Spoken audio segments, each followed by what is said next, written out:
Hello students, in today's class we are going to discuss the normal composition of urine or normal constituents of urine, and we will also discuss about the normal physical properties of urine. And this study is very important to get the better understanding of abnormal composition of urine or abnormal constituent present in urine to find out the disease state. So first we have to be aware about the normal composition of urine or about the normal constituents of urine. So urine is basically a major excretory product of our body which is produced by the kidney by filtration of protein free plasma. जो urine है basically हमारी body का एक major excretory product है जिसमें हमारे body के different waste product body से एक्सक्रीट करे जाते हैं। और यूरिन का जो फॉर्मेशन होता है वो किडनी में होता है। किडनी हमारे ब्लड को फिल्टर करके वाया नेफ्रॉन यूरिन का प्रोडक्शन करती है। जो किडनी की एक बेसिक फंक्शनल यूनिट है जिसको हम कहते हैं नेफ्रॉन, वहाँ पर ये फिल्ट्रेशन प्रोसेस होता है। और ये जो यूरिन फॉर्मेशन का प्रोसेस है ये बेसिकली 3 स्टेप से मिलकर बना होता है, जिसमें कि फर्स्ट स्टेप है आपका रिन ग्लोमेरुलर फिल्ट्रेशन, फिर उसके बाद आपका होता है सेलेक्टिव रीएब्जॉर्प्शन और फिर होता है एक्सक्रीशन। तो ये इन 3 स्टेप्स के थ्रू हमारा यूरिन का फॉर्मेशन होता है। और यूरिन का जो कंपोजिशन है हम कह सकते हैं कि वो एक कांस्टेंट हम मान के चलते हैं, पर वो डे टू डे बेसिस पर वेरी हो सकता है टू अ सर्टेन रेंज, वो जो कि डिपेंड करेगा आपकी डेली लाइफ पर, आपने उसमें क्या डाइट लिया, आपकी एक्टिविटीज़ कैसी हैं, आपका वाटर इनटेक क्या है, आपका इलेक्ट्रोलाइट इनटेक क्या है। इन सारी चीज़ों पर आपका यूरिन का कंपोजिशन डिपेंड करता है। और यूरिन का जो कंपोजिशन है वो वेरी इस वजह से करता है क्योंकि बॉडी को ब्लड का जो कंपोजिशन है, ब्लड का जो पीएच है, उनको एक कांस्टेंट फेज़ में रखना होता है, एक पर्टिकुलर रेंज में रखना होता है। तो उसको मेंटेन करने के लिए बॉडी अपने आप को एडजस्ट करती है यूरिन के कंपोजिशन को वेरी करके। ठीक है, तो नॉर्मली जो यूरिन होता है ये एक क्लियर लिक्विड होता है which can be of pale in colour, and the pH of urine is range from 5 to 8। In general जो यूरिन का पीएच है वो 5 से 8 के बीच में होता है इन जनरल, जिसको हम कंसीडर करते हैं नियर टू 6। ये जो यूरिन का पीएच है ये डिपेंड करता है आपकी फूडिंग हैबिट्स पर। जैसा कि ये देखा गया है कि जो वेजिटेरियन होते हैं उनके अंदर जो यूरिन का पीएच है वो स्लाइटली एल्कलाइन साइड पर मिलता है, और जबकि जो नॉन वेजिटेरियंस होते हैं जो मीट रिच फूड कंज्यूम करते हैं उनका यूरिन का जो पीएच होता है वो स्लाइटली एसिडिक साइड पर मिलता है। यूरिन के अंदर जो लाइट पेल कलर होता है, लाइट येलो कलर जो होता है, वो एक पिगमेंट की वजह से होता है जिसको हम कहते हैं यूरोक्रोम। ठीक है, अब नॉर्मल यूरिन जो हमारा होता है उसके अंदर 93 से 97% ऑफ वाटर होता है, जबकि 3 to 7% उसमें सॉलिड कंटेंट होता है। और ये सॉलिड कंटेंट में आपका ऑर्गेनिक मटेरियल भी होते हैं और इनऑर्गेनिक मटेरियल भी होते हैं। ठीक है, अगर हम यूरिन की फ़िज़िकल प्रॉपर्टीज़ के बारे में बात करें तो जो यूरिन का एक नॉर्मल वॉल्यूम होता है इन अ डे, एक नॉर्मल डे में जो ह्यूमन बॉडी यूरिन का एक्सक्रीशन करती है वो हो सकता है आपका 800 ml से 2 लीटर तक।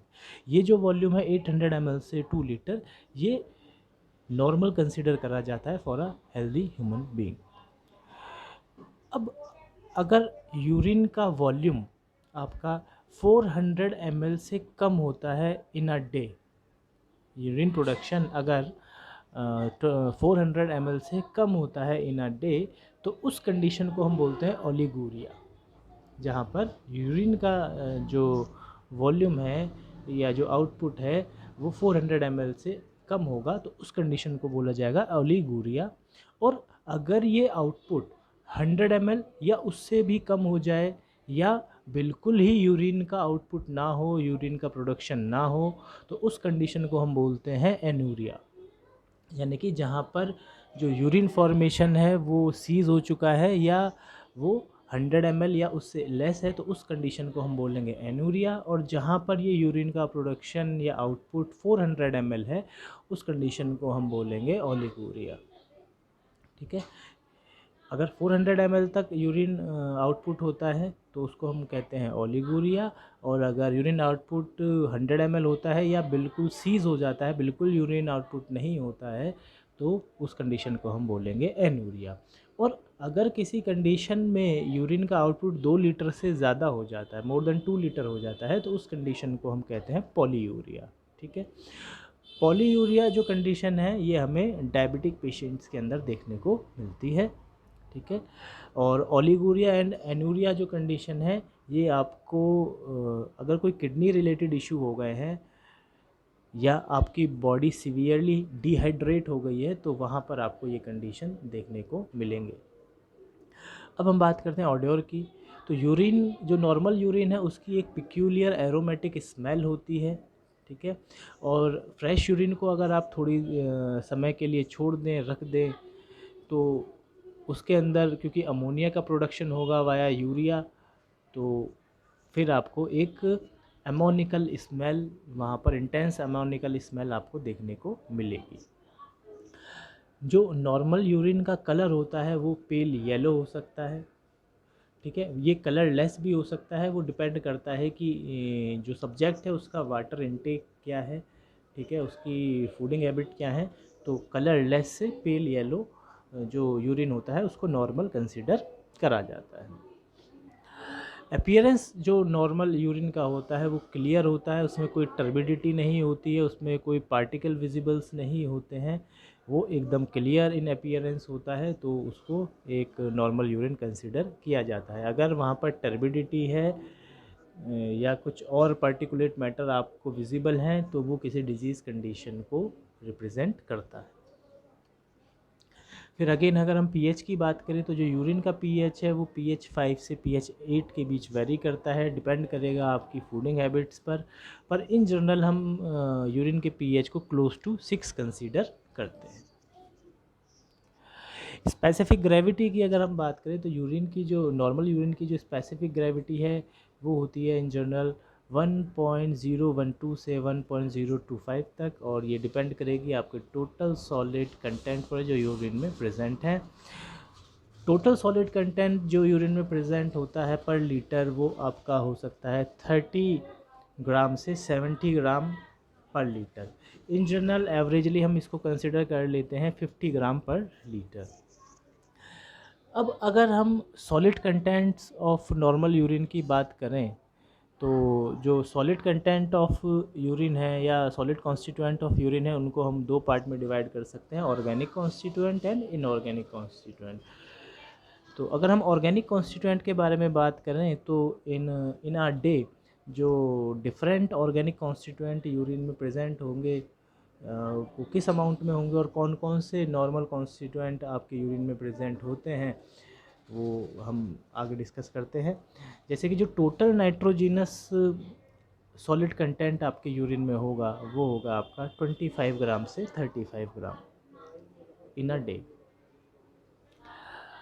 ओके, यूरिया जो मेजर सॉलिड कंटेंट होता है यूरिन का वो हमारे यूरिन में होता है 25 ग्राम से 30 ग्राम तक। फिर आता है आपका क्रिएटिनिन। क्रिएटिनिन हमारी यूरिन में इन जनरल प्रेजेंट होता है 1 ग्राम से 1.8 ग्राम तक। अमोनिया कंटेंट जो यूरिन का होता है वो होता है 0.3 ग्राम से 1 ग्राम तक। फिर यूरिक एसिड जो हमारे यूरिन में प्रेजेंट होता है वो होता है 0.5 ग्राम से 0.8 ग्राम तक। और डिफरेंट अमीनो एसिड्स जो हमारे यूरिन में इन जनरल प्रेजेंट होते हैं वो हो सकते हैं 0.15 ग्राम से 0.2 ग्राम तक। तो ये डिफरेंट ऑर्गेनिक कॉन्स्टिट्यूएंट हैं जो कि हमारे यूरिन में नॉर्मली प्रेजेंट होते हैं, जिसमें कि हैं आपके urea, creatinine, ammonia, uric acid and different amino acids. अगर हम इनऑर्गेनिक कॉन्स्टिट्यूएंट्स ऑफ यूरिन की बात करें तो इसमें मेनली आपको देखने को मिलेंगे different electrolytes and some metals, जिसमें कि आपका मेजर इलेक्ट्रोलाइट्स है या मेजर आयंस जो है उसमें है क्लोराइड आयन जो कि एक्सक्रीट होता है in the form of NaCl। तो जो क्लोराइड हमारा यूरिन के अंदर इन जनरल प्रेजेंट होता है इन अ डे वो प्रेजेंट होता है 9 ग्राम से 16 ग्राम तक। और सोडियम जो प्रेजेंट होता है वो होता है 4 ग्राम। अब ये जो आपका कंटेंट का अमाउंट है ये वेरी कर सकता है, डिपेंड करेगा कि आपका इनटेक इलेक्ट्रोलाइट का कितना है। अगर आप ज़्यादा इलेक्ट्रोलाइट इनटेक कर रहे हैं, ज़्यादा NaCl आप कंज्यूम कर रहे हैं अपनी डाइट में, तो आपके यूरिन के अंदर ये जो एक्सक्रीशन है सोडियम क्लोराइड का वो भी इंक्रीज़ हो जाएगा, या हम कहें कि क्लोराइड आयन और सोडियम आयन का एक्सक्रीशन आपके यूरिन में बढ़ जाएगा बॉडी की होम्योस्टैसिस को मेंटेन करने के लिए। इसके अलावा हमारे यूरिन में फास्फोरस भी हमें मिल जाता है जो कि होता है 1.2 ग्राम। पोटेशियम आपका हो सकता है 2 ग्राम तक। यहाँ पर हम जो भी वैल्यू कंसीडर कर रहे हैं ये फॉर 24 आवर्स हैं, यानी कि in a whole day the total amount of constituent excreted in urine, हम यहाँ पर ये बात कर रहे हैं। सल्फेट जो हमारे यूरिन में प्रेजेंट होता है वो 0.7 ग्राम से 2 ग्राम तक प्रेजेंट होता है। कैल्शियम 0.2 ग्राम प्रेजेंट हो सकता है। मैग्नीशियम 0.15 ग्राम प्रेजेंट होता है। आयोडीन 50 माइक्रोग्राम से 250 माइक्रोग्राम के बीच वेरी करता है। जो हैवी मेटल्स हैं जैसे कि आर्सेनिक और लेड, ये दोनों ही लेस देन 50 माइक्रोग्राम तक प्रेजेंट होते हैं यूरिन के अंदर इन अ डे। इससे ज़्यादा अगर रेंज हमें इनऑर्गेनिक कॉन्स्टिट्यूएंट की देखने को मिलती है तो उसको एबनॉर्मल हम कंसीडर करते हैं, ठीक है। और उन सारी कंडीशंस को हम डिस्कस करेंगे जब हम डिस्कस करेंगे एबनॉर्मल कॉन्स्टिट्यूएंट ऑफ यूरिन। तो यहाँ पर अभी हमने देखा कि कौन कौन से कॉन्स्टिट्यूएंट हैं जो कि हमारे यूरिन में इन नॉर्मली प्रेजेंट होते हैं, या किसी हेल्दी सब्जेक्ट के यूरिन में कौन कौन से कॉन्स्टिट्यूएंट किस किस रेंज में प्रेजेंट होते हैं। अगर ये जो कॉन्स्टिट्यूएंट हमने यहाँ पर डिस्कस करे हैं जिसमें कि ऑर्गेनिक कॉन्स्टिट्यूएंट हैं और इनऑर्गेनिक कॉन्स्टिट्यूएंट हैं, अगर इनकी रेंज बहुत एक्सेसिवली बढ़ जाती है यूरिन के अंदर या बहुत ज़्यादा डिक्रीज़ हो जाती है तो उस कंडीशन को भी हम एबनॉर्मल कंसीडर करेंगे, उस कंडीशन को भी हम पैथोलॉजिकल कंडीशन कंसीडर करेंगे, ठीक है। और अगर इन कॉन्स्टिट्यूएंट के अलावा कुछ अदर कॉन्स्टिट्यूएंट हमारे यूरिन में प्रेजेंट होते हैं तो उन कॉन्स्टिट्यूएंट को भी हम as a abnormal constituent of urine consider करेंगे और उस कंडीशन को हम पैथोलॉजिकल कंडीशन मानेंगे। जैसे कि अभी हमने जो नॉर्मल कॉन्स्टिट्यूएंट ऑफ यूरिन में देखा, हमने देखा कि यूरिन के अंदर मेजरली आपका वाटर प्रेजेंट होता है और 3 to 7% सॉलिड कंटेंट प्रेजेंट होता है। इसमें ऑर्गेनिक कॉन्स्टिट्यूएंट होते हैं एंड इनऑर्गेनिक कॉन्स्टिट्यूएंट होते हैं। ऑर्गेनिक कॉन्स्टिट्यूएंट जो हैं उसमें मेनली आपके यूरिया होता है, क्रिएटिनिन, अमोनिया, यूरिक एसिड और अमीनो एसिड हो सकते हैं टू अ लेसर अमाउंट। और इनऑर्गेनिक कॉन्स्टिट्यूएंट की अगर हम बात करें तो वहाँ पर हमें क्लोराइड आयन देखने को मिलता है, सोडियम आयन देखने को मिलता है, phosphorus, potassium, sulphate, calcium, magnesium, iodine, arsenic and lead हमें देखने को मिलते हैं as a normal constituent of urine in a fixed amount और इन अ फिक्स्ड रेंज। अब अगर इन कॉन्स्टिट्यूएंट के अलावा कोई कॉन्स्टिट्यूएंट अगर हमारे यूरिन में प्रेजेंट है तो उसको हम एबनॉर्मल कंसीडर करेंगे, उस स्टेट को हम पैथोलॉजिकल स्टेज कंसीडर करेंगे। जैसे कि अगर हम देखें, हमने यहाँ पर डिस्कस करा, हमने जो भी कॉन्स्टिट्यूएंट डिस्कस करे यहाँ पर हमने देखा कि कोई बाइल सॉल्ट्स आपके यूरिन में प्रेजेंट नहीं है, कोई बाइल पिगमेंट्स आपके यूरिन में प्रेजेंट नहीं है। अगर किसी यूरिन सैंपल में आपको बाइल पिगमेंट्स देखने को मिलते हैं तो वो एक एबनॉर्मल कॉन्स्टिट्यूएंट की तरह कंसीडर करे जाएंगे और वो किसी पर्टिकुलर पैथोलॉजिकल कंडीशन को रिप्रेजेंट करेंगे जो कि बाइल पिगमेंट और बाइल सॉल्ट के केस में होती है जॉन्डिस। या अगर हम बात करें इन जनरल, जैसे कि हमने जो नॉर्मल कॉन्स्टिट्यूएंट ऑफ यूरिन पढ़े, यहाँ पर हमने देखा कि यूरिन के अंदर आपका ब्लड सेल्स प्रेजेंट नहीं होती हैं, यहाँ पर एरिथ्रोसाइट प्रेजेंट नहीं होती हैं। लेकिन अगर आपको यूरिन के अंदर ब्लड सेल्स या RBCs देखने को मिलती हैं तो वो एक पैथोलॉजिकल कंडीशन मानी जाएंगी और वो किसी इंटरनल डैमेज को रिप्रेजेंट करेंगी, ठीक है।